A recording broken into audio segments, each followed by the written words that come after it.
Most of your suffering is not caused by the world, but by your fight against what you cannot control.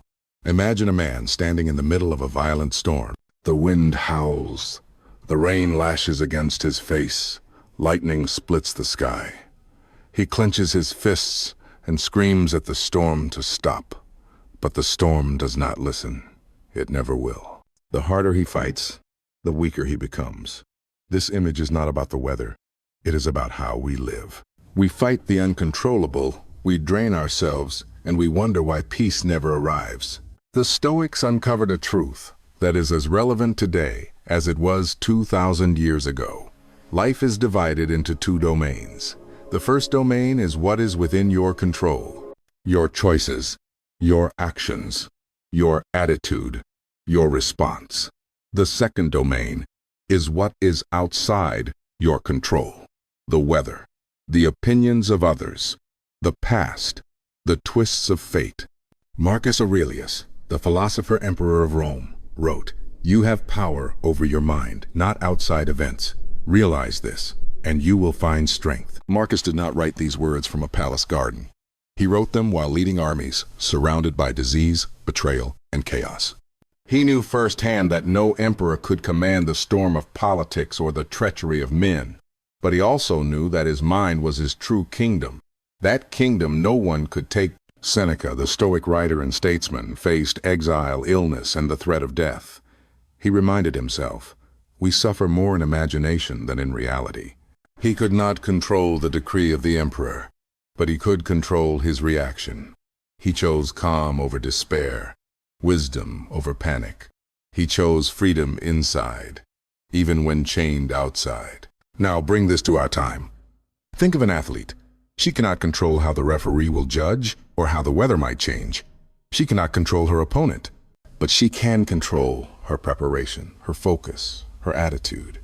That is where victory begins. Think of an entrepreneur. Markets rise and fall. Competitors appear and disappear. He cannot silence the storm of the economy, but he can control his effort, his resilience, his response. That is the difference between collapse and growth. Science today confirms this ancient wisdom. Psychologists call it the locus of control.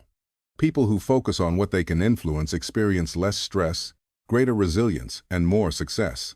Those who waste energy on the uncontrollable drown in anxiety. Neuroscience shows why.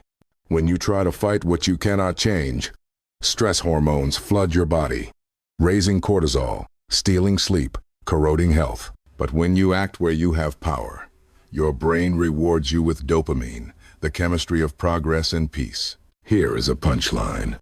Anxiety is the price you pay for trying to control what you cannot.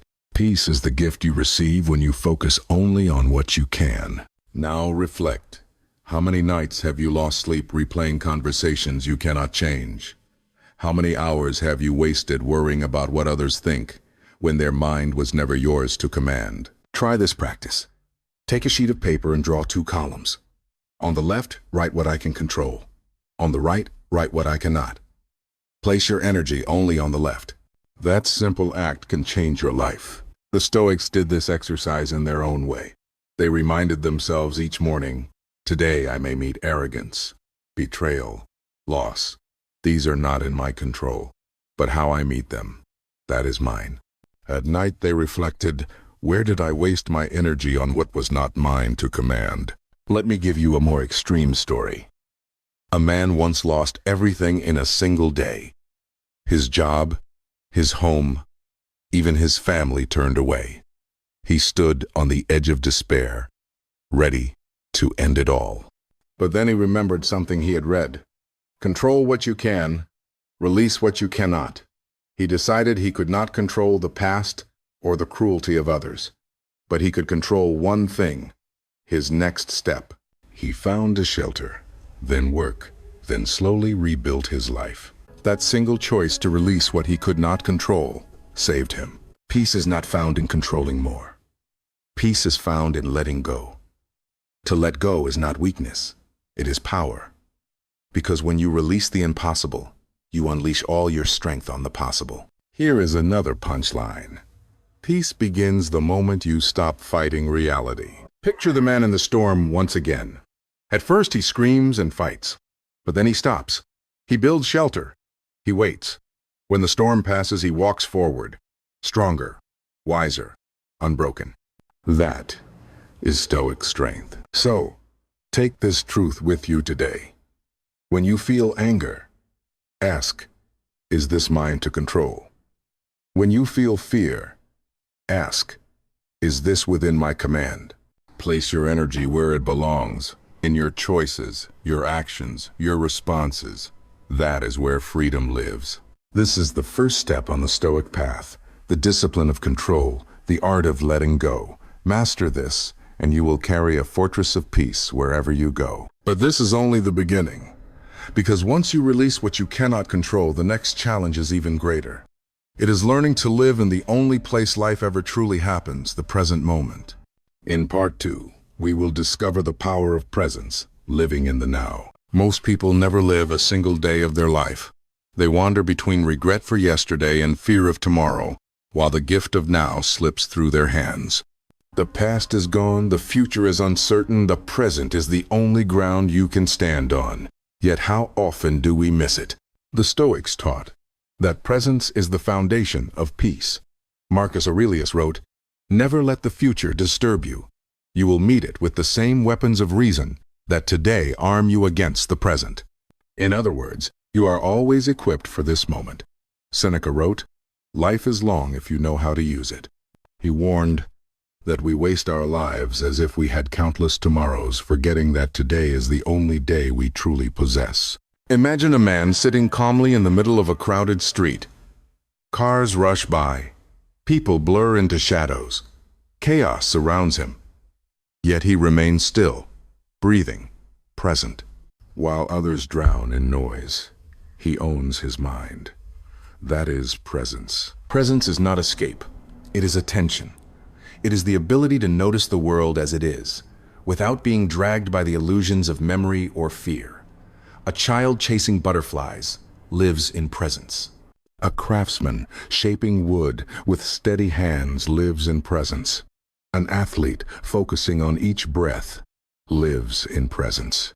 But many of us live elsewhere, scrolling screens at dinner, lost in thought during conversation, prisoners of everywhere except now. Modern science explains this.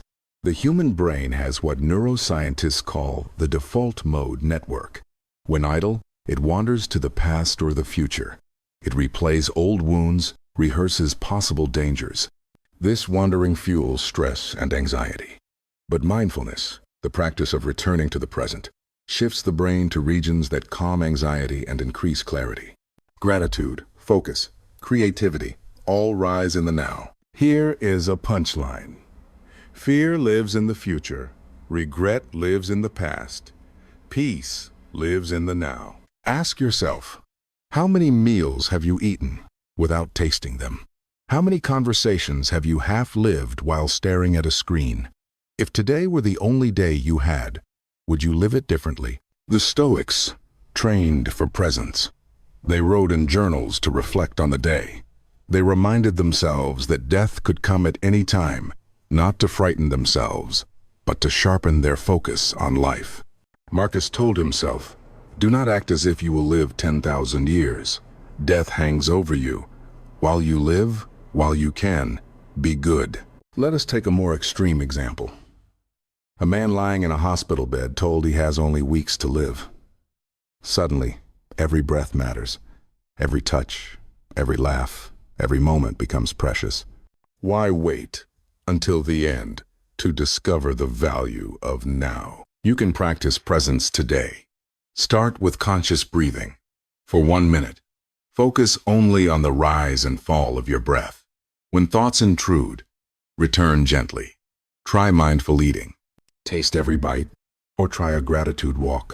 As you step, notice 3 things you see, 3 things you hear, 3 things you feel. These practices bring you back. Here is another punchline. The present is the only place where life happens. Imagine presence as a flame in darkness. Each time you return to now, you feed the flame. As it grows, fear fades. Regret vanishes. Peace surrounds you. So live here. Not in yesterday, not in tomorrow. Life is not lived in the shadows of memory or the illusions of imagination. Life is lived in the heartbeat of now. This is the second step on the Stoic path. The power of presence, the art of living in the now. Master this, and you will not only endure life, you will experience it. But presence alone is not enough, because even in the now, emotions will rise, and if you cannot master them, they will master you. In part 3, we will uncover emotional mastery, how to respond, not react, and how to build true freedom through self-control. There is a thin line between reaction and response. A reaction is raw, fast, and uncontrolled. A response is calm, deliberate, and wise. One can burn a bridge in seconds, the other can save a life. Emotional mastery is the art of walking this line with strength and clarity. The Stoics did not tell us to feel nothing. They knew that emotions are part of being human. Anger warns us of injustice. Fear alerts us to danger. Desire pushes us toward what we believe is good. But emotions are poor masters. If left unchecked, they control us. Marcus Aurelius wrote, "You will not be harmed by another person's insult unless you allow it to harm you." It is not the event itself, but your judgment of it, that gives it power. Picture a crowded marketplace in ancient Rome. A man is insulted loudly in front of others. His blood boils, his fists clench, the crowd waits for a fight. He can react, throw punches, shout curses, feed the fire. That is reaction. Or he can pause, breathe, and walk away with dignity. That is response. The insult dies in silence, and the crowd soon forgets. His peace remains untouched. Seneca called anger a kind of madness. It seizes the mind, blinds judgment, and makes us regret what we later cannot undo. His advice was simple: delay, wait. Even a brief pause cools the flame. Emotional mastery is not about never feeling. It is about deciding what to do with the feeling. Science agrees. Neuroscientists describe the amygdala, the part of the brain that triggers fight or flight. In moments of anger or fear, the amygdala hijacks thought. But if you pause, if you breathe, the prefrontal cortex, the rational brain, regains control. A pause of even 3 seconds can change the outcome of an entire life. Think of a leader in crisis. If he panics, his team crumbles. If he responds with calm, his team finds courage. Think of a parent. A child spills milk. If the parent reacts in rage, the child learns fear. If the parent responds with patience, the child learns responsibility. Now ask yourself, how many words have you spoken in anger that you wish to take back? How many relationships have been scarred because you chose reaction over response? The Stoics trained for these moments. They visualized adversity before it arrived. They imagined insults, loss, betrayal, so they would not be surprised. They kept journals, reflecting each night. Where did I fail to master my emotions today? And how will I do better tomorrow? You too can practice this. When anger rises, pause and breathe 3 times before you act. When fear comes, ask, is this danger real or only imagined? When desire tempts, ask, will this bring me peace or will it enslave me? Each small act of awareness builds strength. Let me give you an extreme story. A man once found his wife had betrayed him. His first reaction was rage. He wanted to destroy everything, but he paused. He waited. Instead of violence, he chose silence. Instead of revenge, he chose dignity. That pause saved him from prison and saved his children from growing up without a father. That single choice of response over reaction changed generations. Here is a punchline. A reaction is a chain that binds you to circumstance. A response is freedom that proves you are in command. Picture again the man in the marketplace. The insult flies, but he pauses. He smiles faintly and walks away. His dignity intact, his peace unbroken. That is emotional mastery. This is the third step on the Stoic path.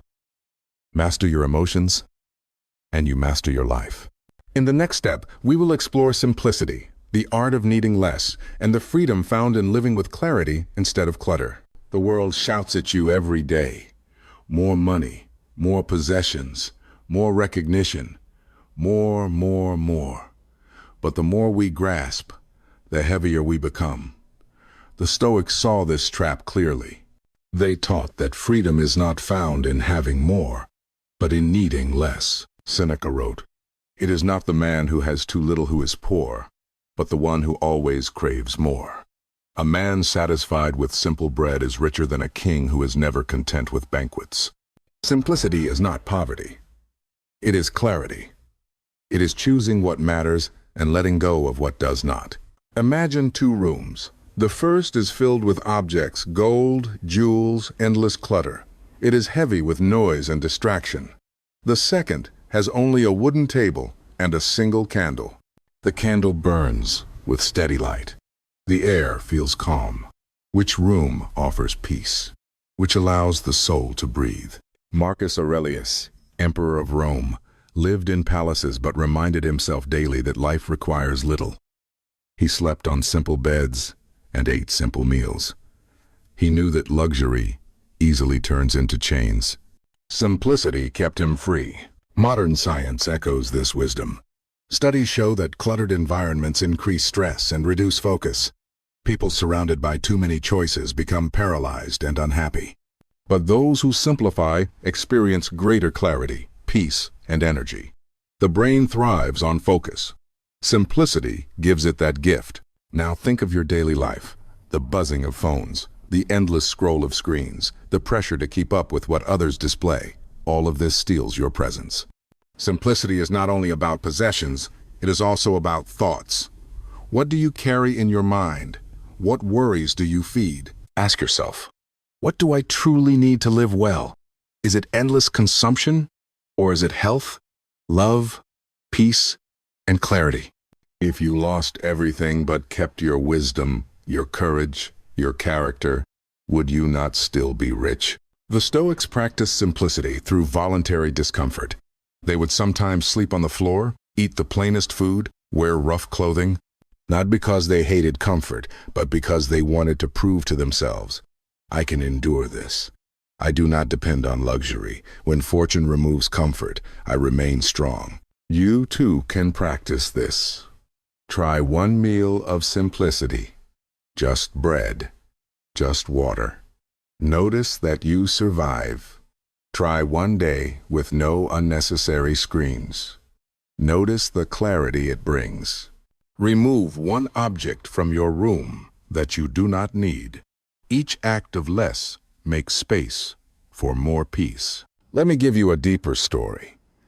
A wealthy man once lost everything overnight in a financial crash. For weeks, he despaired. But slowly, he realized that he still had food, he still had health, he still had family. In his loss, he discovered simplicity. And in simplicity, he found peace that wealth had never given him. Here is a punchline. The less you need, the freer you become. Picture the room with the single candle once again. Quiet, warm, peaceful. That is the soul of simplicity. That is the art of needing less. This is the fourth step on the Stoic path. In needing less, you discover freedom. And in that freedom, you find strength. In the next step, we will turn to time, the most precious resource of all, and learn how to guard it with vigilance. Of all the things we waste, time is the most tragic. You can lose money and earn it again. You can lose strength and rebuild it with training. But time, once gone, will never return. Every moment is a coin you spend. Every breath is a step closer to the end. And yet most people live as if their supply were infinite. Seneca warned, it is not that we have a short life, but that we waste much of it. People guard their money with locks and chains, yet they let anyone steal their hours. They hand out their days to trivialities, to gossip, to meaningless distractions. They claim they are busy, yet they are busy wasting life. Imagine a man guarding a chest of gold. He counts every coin, terrified of thieves. Yet he gives away his hours to endless noise without thought. What is more valuable, the gold or the hours? The gold can return. The hours cannot. Marcus Aurelius wrote to himself, "You could leave life right now. Let that determine what you do and say and think." This was not despair. It was clarity. He knew that remembering death, far from depressing us, awakens us. The truth of mortality can paralyze with fear or ignite with urgency. If life is short, let it be deep. Science confirms what the Stoics knew. Psychologists find that those who live with awareness of mortality make more meaningful choices. They waste less time, invest more in relationships, and act with greater purpose. Neuroscience shows that attention is the gatekeeper of life. What you attend to is what your life becomes. Give your time to nonsense, your life becomes nonsense. Give your time to meaning, your life becomes meaningful. Ask yourself, how many hours did you spend today on what will not matter a year from now? How much of your life has slipped away while you told yourself you were too busy to live? The Stoics trained daily to guard time. Each morning they asked, what is essential today? Each night they reflected, where did I waste the hours? They measured life not by years, but by how they used those years. You can practice this today. Begin your morning by writing down the 3 things that truly matter. Guard them as fiercely as you would guard treasure. When distractions come, remind yourself of Seneca. You are not short of time, you are short of focus. At night, review. Where did you honor time? Where did you waste it? Time mastery is not about doing more. It is about doing what matters. Productivity without purpose is still waste. Picture a man running quickly in the wrong direction. He moves, but he does not live. Presence and purpose transform time from sand slipping through fingers into stones laid carefully on the path of your life. Consider an extreme story. A woman learns she has only 6 months to live. Suddenly, every hour matters. She no longer wastes time on petty arguments or empty distractions. She pours herself into family, into love, into meaning. Why wait until death is near to realize what time is worth? Here is a punchline. Time is not something you keep. It is something you spend. Spend it well. Picture yourself holding an old pocket watch. The seconds tick softly but relentlessly. Each tick is a choice, to waste or to use, to drift or to live awake. Guard your time. It is your most precious resource. This is the 5th step on the Stoic path. To honor your minutes is to honor your life. In the next step, we turn to desire, the fire that can enslave or set you free. The Stoics called it the discipline of desire, and it is the key to true freedom. Desire is a fire. In its right place, it gives warmth, fuels ambition, and lights the path forward. But without discipline, it consumes. It burns through peace, enslaves the mind, and leaves only ashes. The Stoics taught that freedom does not come from chasing every want, but from mastering them. Epictetus said, freedom is not achieved by satisfying desires, but by removing them. Born a slave, yet teaching kings, he knew true chains are not on the body, but on the mind. The man ruled by desire, no matter how wealthy, is never free. Imagine a man in a desert chasing mirages. He runs toward wealth, then pleasure, then recognition. Each time he reaches, the vision vanishes. Exhausted, he falls, thirstier than before. This is life without discipline of desire. Now imagine another man walking calmly, carrying only a flask of water, enough to sustain him. He ignores illusions. He focuses on essentials.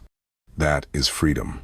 Marcus Aurelius warned himself daily not to be seduced by luxury. He lived in palaces, but chose simple beds, simple meals, a simple life. He knew that comfort can turn into chains. Seneca, though wealthy, practiced poverty. He slept on the floor, ate the plainest food, wore rough clothes. He told himself, I can endure this. I do not depend on wealth. Take away my riches. I remain strong. Modern science proves this wisdom. Studies on delayed gratification show that those who master desire achieve more, suffer less stress, and live with greater health.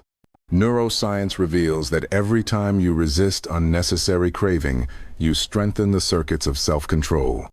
Every time you give in without thought, you weaken them. Discipline grows like muscle, with use. Think of addiction. Whether to substances, to screens, or to approval, it begins with desire untrained. At first it promises pleasure. Soon it demands obedience. The Stoics saw this clearly. He who is a slave to desire is never free. Ask yourself, what desires hold you today? Is it the desire for admiration, for endless possessions, for comfort without cost? What have these desires stolen from your life? Discipline of desire does not mean rejecting joy. It means enjoying without being owned. Drink wine, but do not need it. Use wealth, but do not cling to it. Love deeply, but do not enslave another. You can practice this. Choose one desire and set it aside for a time. Fast from luxury.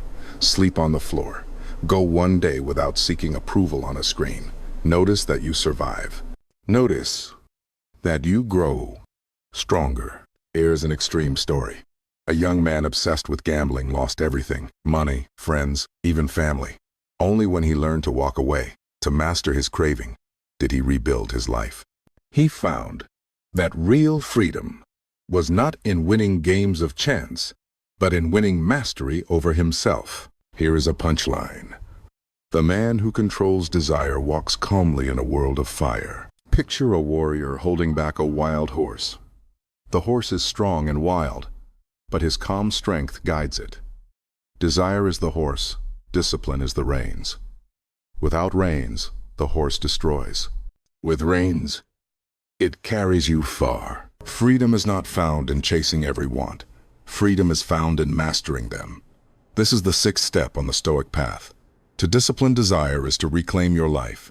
In the next step, we will discover gratitude, the secret that turns ordinary moments into treasures and shows that life has always been enough. There is a secret key to peace that the Stoics carried with them. A key that unlocks joy even in hardship. That key is gratitude. Gratitude is not a luxury. It is a discipline. It is not waiting for perfect conditions. It is noticing the perfection already present in this moment. Marcus Aurelius reminded himself, every morning, when you rise, think of what a privilege it is to be alive, to breathe, to think, to love. He ruled an empire, yet his strength came not from armies or wealth, but from gratitude for life itself. Imagine two men walking the same road. One sees only the mud, the dust, the weight of his steps. He curses the journey, he complains, he suffers. The other notices the sky above, the air in his lungs, the chance to walk at all. He smiles, he endures, and even finds joy. The road is the same, but the experience is not. Gratitude is the difference. Seneca taught that the richest man is not the one who owns the most, but the one who appreciates the most. A poor man who is grateful for bread is wealthier than a king who despises his banquets. Gratitude does not deny pain. It does not erase loss, but it whispers, even here, something remains. Even now, there is a gift. Modern science confirms what the Stoics knew. Studies show that gratitude lowers stress, strengthens immunity, and increases happiness. Neuroscience reveals that gratitude rewires the brain, shifting focus from scarcity to abundance. The more you notice small gifts, the more gifts you begin to see. Ask yourself, when was the last time you tasted your food instead of rushing through? When was the last time you felt the sun and whispered thank you? When was the last time you looked at someone you love and realized, this moment will never come again? The Stoics practiced gratitude not only in comfort but in loss. They reminded themselves that everything is on loan from nature. Every friendship, every sunrise, every breath is a gift, not a guarantee. And because they saw life this way, they cherished it more deeply. You too can practice gratitude. Each morning, write 3 things you are thankful for. Do not wait for miracles. Write the simple ones: warmth, water, laughter. Each night, recall one moment that blessed you, however small. Over time, gratitude becomes a lens. You will see life differently. Let me tell you a story. A man lost his job, his home, and nearly his will to live. But one night, walking under the stars, he whispered, "At least I can see the sky. At least I can still walk." That simple gratitude carried him forward. From the smallest thanks grew strength to rebuild his life. Here is a punchline. Gratitude turns what you have into enough. Picture a man sitting on a wooden bench. A flower blooms through a crack in stone before him. Many would pass without notice, but he pauses, smiles, and whispers, "Thanks." In that moment, he is rich. Gratitude does not change the world outside you, but it changes the world within you. And when the world within you changes, everything follows. This is the 7th step on the Stoic path. The gift of gratitude, finding joy in the ordinary. In the next step, we will enter the fortress within, the stronghold of character that no storm can touch. Life will test you. Storms will come. Betrayals will strike. Loss will visit your door. No one escapes chaos. The Stoics never promised a life free of hardship.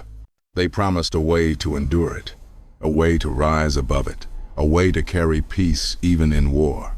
That way is to build the fortress within. The fortress is not walls of stone. It is strength of character, clarity of mind, and calm of spirit. Marcus Aurelius, surrounded by war and plague, reminded himself, "Be like the rock that waves keep crashing over. It stands unmoved, and the raging sea falls still around it." He knew the world outside would always be unstable. The only true security was the strength he built within. Imagine a city struck by a violent storm. Houses collapse, trees break, chaos reigns. In the middle stands one house built on a firm foundation. It bends but does not fall. The storm passes, and it remains. That is the fortress within. Seneca taught that adversity reveals character. Fire tests gold. Difficulty tests the soul. Courage, patience, and resilience are not born in comfort. They are forged in trial. The fortress within is built brick by brick, each brick laid by discipline, reflection, and endurance. Science agrees. Research shows that those who face hardship with awareness develop stronger emotional health and deeper purpose. Neuroscience explains that repeated exposure to manageable stress strengthens the brain, much like muscles grow through resistance. Pain can weaken you, or it can build you.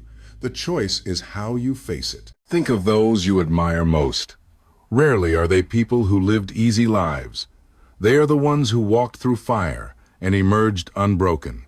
The single mother who raised children through struggle. The soldier who endured loss but returned with compassion. The leader who stood firm when all others fled. Their strength is not luck. It is the fortress they built within. Ask yourself, what storms have shaped you? What pain have you endured that became the foundation of your wisdom?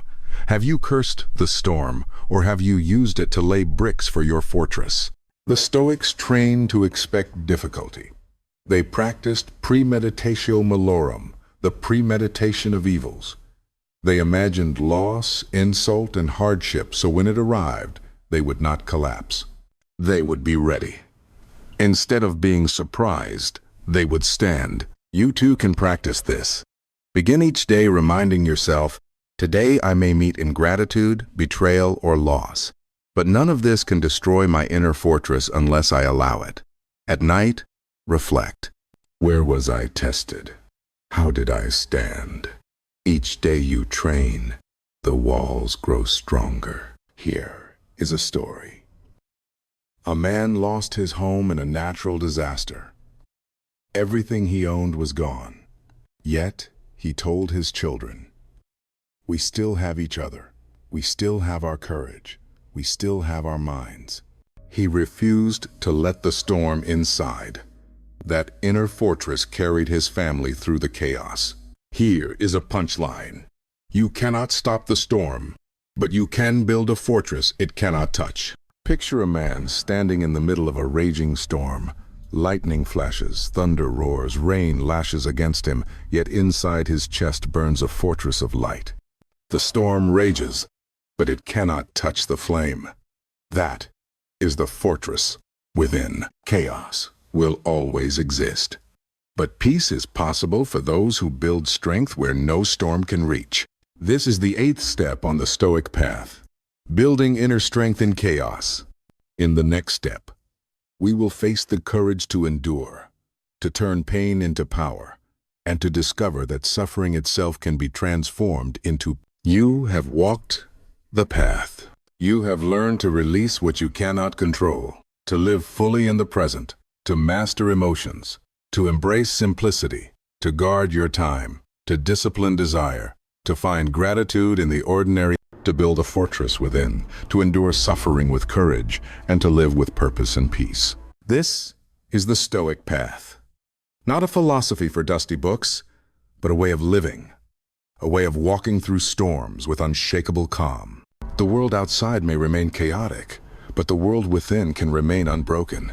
Remember this: peace is not found in controlling life, but in controlling yourself. Strength is not the absence of pain, but the ability to endure it with dignity. Joy is not in having more, but in seeing the gifts already in your hands. You are not powerless. You are not lost. You carry within you the fortress of the Stoics, the flame that no storm can touch. So take this path into your life. Practice it daily. Build it brick by brick. And when the storms come, as they always will, you will stand calm, clear, and free. This is not the end of the journey. It is only the beginning. For the Stoic path does not lead to escape from life. It leads to life itself, lived fully, lived deeply, lived wisely. Now, as you leave this chapter, carry one question with you. If today were your last day, how would you live it? Then live it that way.